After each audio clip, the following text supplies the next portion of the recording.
మాట్లాడాలన్నా, మిమ్మల్ని కలవాలన్నా, అనేక గ్రామాలు తిరగాలన్నా నా దగ్గర పొద్దున్నకి రూపాయి లేకపోతే సాయంత్రానికి 10,000 ఖర్చు పెట్టిన రోజులు ఉన్నాయి. హల్లెలూయా.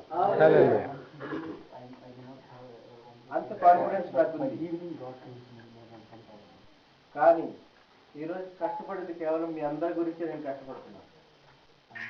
ఎందుకంటే ఈ ఏజెన్సీ ప్రాంతంలో, ఈ అడవి ప్రాంతాల్లో సువార్త చేయటం అనేది అసాధ్యమైనటువంటి పని కాదు.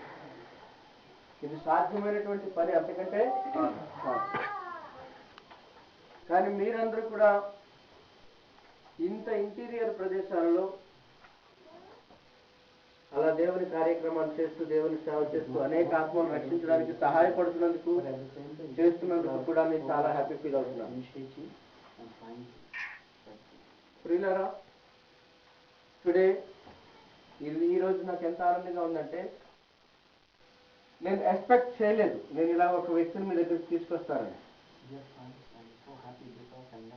ఎందుకంటే మన ప్రాంతానికి ఎవరు ఇంతవరకు ఇలా రాలేదు, మీతో ఇలా మాట్లాడలేదు, ఇలా చెప్పలేదు, ఇలా మాట్లాడించలేదని నాకు తెలుసు.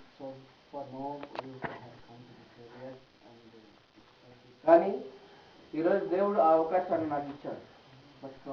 నేను ఇందాక ఈ చర్చలో మాట్లాడుతున్నాను.